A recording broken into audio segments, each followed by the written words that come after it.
মদিনার ওই একজন সাধারণ নাগরিক বলে, ওমর, আপনার গায়ের মধ্যে দুইটা চাদর সরকারি সিল মারা। আগে উত্তর দেন, আপনার গায়ে চাদর থাকার কথা ছিল একটা, চাদর কেন দুইটা? আগে উত্তর দেন, নাইলে আপনার বয়ান বন্ধ করেন। এই পাবলিকের কথাই মনে হয় হযরত ওমর চাদর একটা মনে হয় বেশি নিচে বাইতুল মাল থেকে, না আত্মসাৎ করছে, এমনই তো বোঝা যায়। হযরত ওমর বলে, ভাই আমি এই প্রশ্নের উত্তর দিব না, আমার ছেলে এই প্রশ্নের উত্তর দিবে। হযরত ওমর তার ছেলে ডাক দিলেন, আইনা আব্দুল্লাহ ইবনে ওমর, আমার ছেলে আব্দুল্লাহ ইবনে ওমর কোথায়? তার ছেলে দিকে আসো।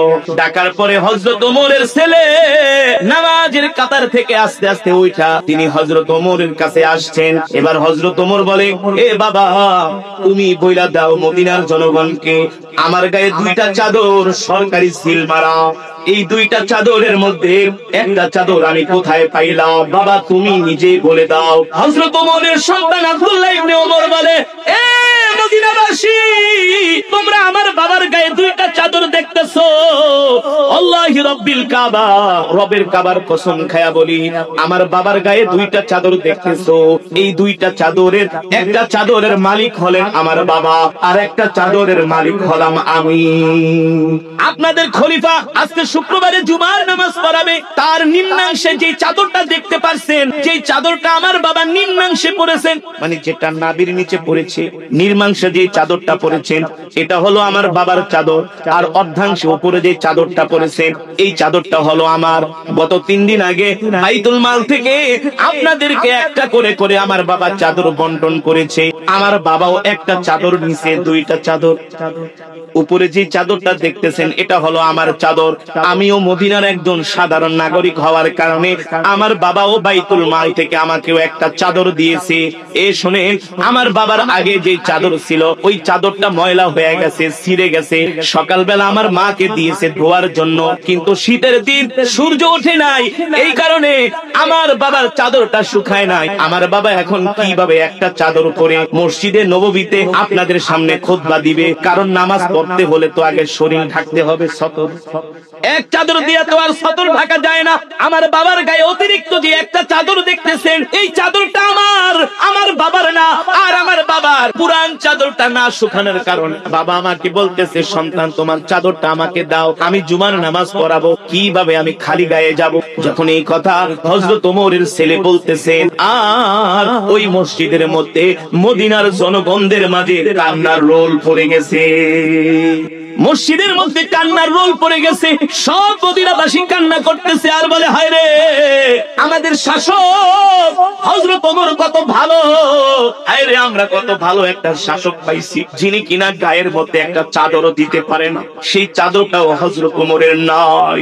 মদিনাবাসীর মধ্যে কান্নার রোল পড়ে গেল। যেই লোকটা দাঁড়ায় বলছে, ওমর আমাকে প্রশ্ন করার অনুমতি দেন, প্রশ্নের উত্তর দেন, নইলে আপনার বয়ান আমরা শুনবো না। এবার ওই লোকের দিকে তাকায় দেখা গেল তার চোখ দিয়া পানি পড়তেছে। আল্লাহু আকবার। এবার দাঁড়ায় বলে, ওমর আমাকে একটু অনুমতি দেন, আমি একটু আপনার কাছে আসবো। বুঝতে পারছেন?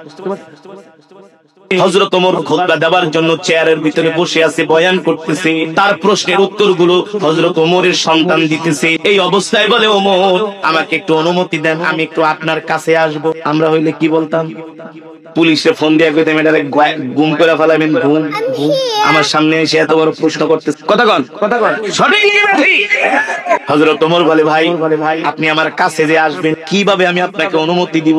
আপনি যদি কাছে আসেন তাহলে তো আপনাকে কাতারের মাঝখান দিয়ে আসতে হবে, আমার তো সেই অনুমতি নাই কোন মানুষকে বলবো কাতার ভেঙে আপনাকে আসতে দিতে। যদি মুসল্লিরা আপনাকে কাতার ভেঙে আসতে দেয় তাহলে আপনি আসতে পারেন, নইলে আপনাকে আসতে দেওয়া আমি অনুমতি দিতে পারবো না। আল্লাহু আকবার। জোরে বলেন আল্লাহু আকবার। ওই সাধারণ নাগরিক মসজিদে দাঁড়ায় বলে, এ মসজিদের মুসল্লিরা, আমি আপনাদের হাতে ধরি, আমাকে একটু খলিফার কাছে যাওয়ার সুযোগ দেন। কিছু মানুষ দাঁড়ায় তাকে কাতার ফাঁকা করে বললেন, যাও খলিফার কাছে। এবার ওই মদিনার সাধারণ নাগরিক খলিফার কাছে আসলেন। হযরত ওমরের কাছে আসলেন, আয়েশা তার মাথায় এক হাত দিলেন, আর একটা হাত তিনি আল্লাহর নবীর রওজার দিকে বাড়ায় দিলেন। সুবহানাল্লাহ। এবার আল্লাহর নবীর রওজার দিকে তাকায় বলে, ওগো নবীজি, তাকায় দেখেন, তাকায় দেখেন আপনার ওমর কত ভালো, আপনার ওমর মদিনার মধ্যে ইনসাফ প্রতিষ্ঠা করেছে, আপনার ওমর মদিনার মধ্যে ন্যায় প্রতিষ্ঠা করেছে। ওগো নবী, আমি ওমরকে প্রশ্ন করেছিলাম, চাইলে সে আমার প্রশ্নের জবাব নাও দিতে পারতো, কিন্তু তিনি হাজার হাজার মানুষের সামনে কত সুন্দর করে তিনি প্রশ্নের উত্তর দিয়া দিলেন। তার গায়ের যে অতিরিক্ত চাদর, এই চাদরটা তার ছেলের চাদর, তার মানে সে বাইতুল মাল থেকে অতিরিক্ত চাদর গ্রহণ করে নাই, জনগণের সম্পদ আত্মসাৎ করে নাই। ওগো আল্লাহর নবী, আপনি আমাদেরকে কত সুন্দর একজন ওমর দিয়া গেছেন। ওগো নবী, আমরা আমাদের খলিফার উপরে সন্তুষ্ট, আপনিও আমাদের খলিফার উপর সন্তুষ্ট হয়ে যাও। জোরে বলেন আল্লাহু আকবার। ওই মুসল্লি দাঁড়ায় ওমরের জন্য দোয়া করে, শাসক আল্লাহ আপনাকে হায়াত দান করুন, আল্লাহ তাআলা আপনাকে ন্যায় ইনসাফ প্রতিষ্ঠা করার তৌফিক দিয়েছে, এই জন্য আমরা মদিনাবাসী আপনার জন্য গর্বিত। এই ভয়, এই জবাবদিহিতা হযরত ওমরের মাঝে কিভাবে আসলো? হযরত ওমরের মাঝে আসছেন, হযরত ওমর কোরআনের শিক্ষায় শিক্ষিত ছিলেন।